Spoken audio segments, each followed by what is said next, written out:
नमस्कार दोस्तों, मेरा नाम है रंजीत कुमार और हम लेकर आए हैं इंडियन डिफेंस के 5 सबसे बड़ी और लेटेस्ट अपडेट। तो अभी तक वीडियो को लाइक नहीं किया तो लाइक कर दें, चैनल को सब्सक्राइब नहीं किया तो जरूर कर दें। तो बिना टाइम वेस्ट किए चलिए शुरू करते हैं आज की पहली अपडेट के साथ।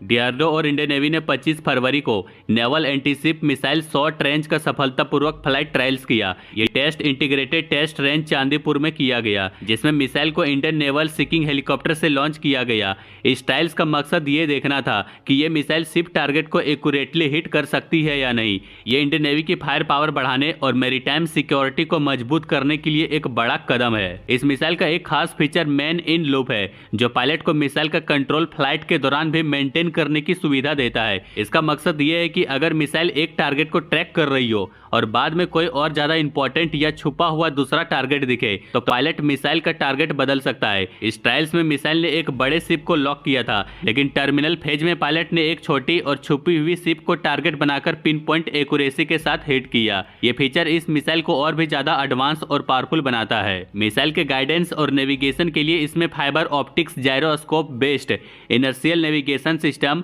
और रेडियो अल्टीमीटर का यूज किया गया है। यह missile indigenous imaging infrared Sikar का भी यूज करती है, जो high bandwidth two way data link system के साथ काम करता है। यह सिस्टम मिसाइल के सीकर के लाइव इमेज पायलट तक भेजता है, जिससे पायलट रियल टाइम में टारगेट सेलेक्ट कर सकता है। मिसाइल में सॉलिड प्रोपल्सन सिस्टम लगा है, जिसमें इनलाइन इजेक्टेबल बूस्टर और लॉन्ग बर्नर सस्टेनर शामिल है, जो इसे लॉन्ग रेंज और हाई स्पीड कैपेबिलिटी देता है। इस मिसाइल को डीआरडीओ के कई रिसर्च लैब जैसे कि रिसर्च सेंटर इमारत, defence research and development laboratory, high energy materials research laboratory और टर्मिनल बैलिस्टिक रिसर्च लेबोरेटरी ने डेवलप किया है। इसके साथ एक और अपडेट यह है कि डीआरडीओ के एरोनॉटिकल डेवलपमेंट एस्टेब्लिशमेंट ने अपने आर्चर एनजी यूएवी के दोनों प्रोटोटाइप्स का इंजन ग्राउंड रन्स और टैक्सी ट्रायल सफलतापूर्वक कंप्लीट कर लिया है। इसका मतलब यह है कि यूएवी का इंजन और उसका मूवमेंट रनवे पर टेस्ट कर लिया गया है, जिसमें देखा जाता है कि इंजन सही से काम कर रहा है या नहीं और यूएवी स्मूथली चल रहा है या नहीं। ये एक इंपॉर्टेंट माइलस्टोन है, क्योंकि ये कंफर्म करता है कि यूएवी अपने पहले फ्लाइट टेस्ट के लिए तैयार है। रिपोर्ट के मुताबिक इसका पहला फ्लाइट टेस्ट अगले 1 महीने के अंदर उम्मीद है। अगर ये टेस्ट सफलतापूर्वक कंप्लीट हो जाता है तो ये इंडियन आर्म फोर्सेस के लिए एक बड़ा अचीवमेंट होगा। इंडोनेशिया अपनी नेवल कैपेबिलिटी को बढ़ाने के लिए इंडिया के साथ मिलकर एयरक्राफ्ट कैरियर टेक्नोलॉजी डेवलप करने की सोच रहा है। ये रिक्वेस्ट तब आई है जब इंडोनेशिया ने अपना पहला इंडिजिनस एयरक्राफ्ट कैरियर बनाने की प्लानिंग की है, जिससे उसकी मैरीटाइम पावर और स्ट्रॉन्ग हो सके। हालांकि इंडोनेशिया की एग्जैक्ट एक्सपेक्टेशन क्लियर नहीं है, लेकिन कुछ ऐसे एरिया में जहां इंडिया मदद कर सकता है, जैसे कि ओवरऑल डिजाइन फिलोसफी, हल फॉर्म और स्ट्रक्चरल इंजीनियरिंग का एक्सपीरियंस शेयर करना, जिसमें कॉस्ट, कैपेबिलिटी और कंस्ट्रक्शन टाइम का बैलेंस मेंटेन करना शामिल हो सकता है। इसके अलावा इंडोनेशिया स्पेसिफिक सब सिस्टम में इंटरेस्ट दिखाता है, जैसे गैस टरबाइन इंजन और future electric propulsion system, deck management, aircraft handling system और सेफ्टी प्रोटोकॉल्स का एक्सपर्टीज भी इंपॉर्टेंट हो सकता है। एडवांस रेडार कम्युनिकेशन और कंट्रोल सिस्टम जो इंडिया ने खुद से डेवलप किया है, उसका इंटीग्रेशन भी एक की एरिया हो सकता है। हार्डवेयर के अलावा इंडिया इंडोनेशियन नेवल पर्सनल के लिए ट्रेनिंग प्रोग्राम भी ऑफर कर सकता है, जिसमें करियर ऑपरेशन, मेंटेनेंस और क्रू मैनेजमेंट की नॉलेज इंक्लूड हो।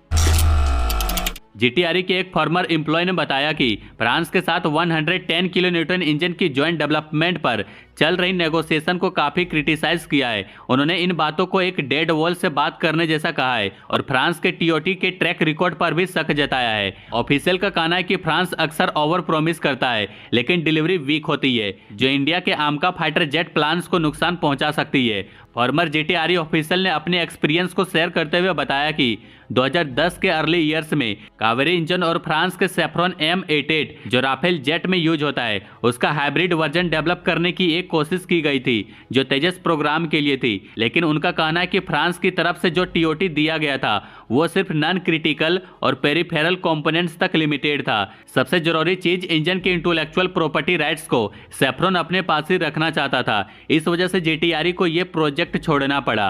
M82 कावेरी हाइब्रिड इंजन सिर्फ 83 से 85 किलो न्यूटन थ्रस्ट तक लिमिटेड था, जो तेजस MQ2 के रिक्वायरमेंट्स को पूरा नहीं कर सकता था। इस वजह से इसका यूज सिर्फ MQ1 तक सीमित था। ऊपर से सैफ्रॉन की डिमांड थी कि ज्वाइंट डेवलपमेंट तभी होगी जब इंडिया मिनिमम 300 इंजन का ऑर्डर दे। दे, जबकि इंडियन एयरफोर्स एक यूनिवर्सल इंजन चाह रहा था जो MK1 और MK2 दोनों में यूज हो सके। अब जब इंडिया आमका के लिए सेफ्रॉन के साथ 110 किलो न्यूटन इंजन डेवलप करने की नेगोशिएशन कर रहा है तो ये क्रिटिसिज्म और भी जरूरी हो जाता है। फॉर्मर GTRE इनसाइडर का कहना है जब फ्रांस एक 4th जनरेशन इंजन के लिए भी प्रॉपर TOT देने को तैयार नहीं था तो अब वो एक 5th जनरेशन इंजन के लिए कोलैबोरेशन कैसे ऑफर कर रहा है, जबकि उनके पास खुद का कोई 5th जनरेशन इंजन ही नहीं है। फ्रांस अभी भी 9080 के M88 पर निर्भर है जो 5th जनरेशन एयरक्राफ्ट के लिए पुरानी है।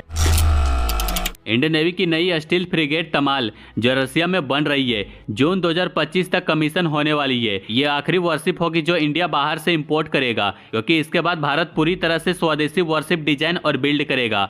तमाल प्रोजेक्ट 11356 का हिस्सा है जिसमें 4 फ्रिगेट शामिल है। पहली 2 वॉरशिप रसिया में बनी है, INS तुसिल जो दिसंबर 2024 में कमीशन हो चुकी है और तमाल जो अगले साल होने वाली है, और 2 और वॉरशिप गोवा शिपयार्ड लिमिटेड में बन रही है। इंडियन नेवी का एक क्रू भी रसिया में है जो शिप के फाइनल ट्रायल्स और ट्रेनिंग प्रोसेस में हिस्सा ले रहा है। पहले ये क्रू सेंट पीटर्सबर्ग में ट्रेनिंग करेगा, फिर कालिनिनग्राड में 45 से 50 दिन के हार्बर और सी ट्रायल्स में शामिल होगा।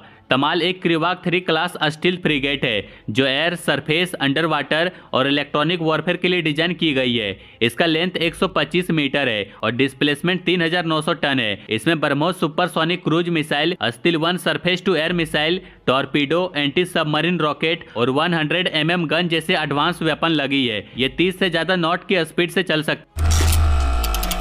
इंडिया रशिया के साथ पान अस्थिर air defence missile gun system का लोकल प्रोडक्शन शुरू करने के पार्टनरशिप पर बातचीत शुरू हो रही है। भारत डायनेमिक लिमिटेड के CMD ए माधव राव ने स्पुतनिक इंडिया को बताया कि इस विषय पर चर्चा अच्छी तरह से चल रही है। भारत के पेन अस्थिर सिस्टम का निर्माण करने का विचार नवंबर 2024 में BDL और रशिया की रोसोबोरन एक्सपोर्ट के बीच एक MOU साइन के बाद आया है। ये समझौता गोवा में हुए 5th India Russia inter governmental commission सब ग्रुप मीटिंग के दौरान साइन किया गया था। पेन अस्थिर S1 एक mobile short range air defence system है जो अपनी मल्टी कैपेबिलिटी और इफेक्टिवनेस के लिए जाना जाता है। ये मिसाइल और गन दोनों को मिलाकर इस्तेमाल करता है जिससे ये हवाई खतरों जैसे कि एयरक्राफ्ट, ड्रोन्स, क्रूज मिसाइल और प्रिसीजन गाइडेड एमुनेशन से सुरक्षा प्रदान करता है। ये अक्सर एक मोबाइल चेचिस पर माउंटेड होता है और इसमें 12 सरफेस टू एयर मिसाइल के साथ 2 30 mm ऑटोमेटिक कैनन होती है। ये मिसाइल 1200 से 20,000 मीटर तक के टारगेट को मार सकती है, जबकि गन 200 से 4,000 मीटर तक के टारगेट को इंगेज कर सकती है। ये 15 मीटर से लेकर 15,000 मीटर तक की ऊंचाई पर उड़ रहे ड्रोन्स या एयरक्राफ्ट को निशाना बना सकती है। इस सिस्टम की एक खासियत ये है कि ये एक साथ 4 टारगेट्स को इंगेज कर सकता है जो 1000 मीटर पर सेकंड की रफ्तार से चल रही हो। ये एडवांस एस बैंड और कू बैंड रेडार सिस्टम और इलेक्ट्रो ऑप्टिकल ट्रैकिंग से लेस है। एक्स पर स्पुतनिक इंडिया और अन्य डिफेंस एनालिस्ट के पोस्ट ये संकेत देता है कि भारतीय सेना खास तौर पर पेनेस्टिर के एक ट्रैक वेरिएंट जैसे कि career air defence system tracked system में इंटरेस्टेड है। इंडिया के मिलिट्री मॉडर्नाइजेशन पर अपडेट्स के लिए बने रहिए। बाकी लाइक एंड सब्सक्राइब जरूर करें।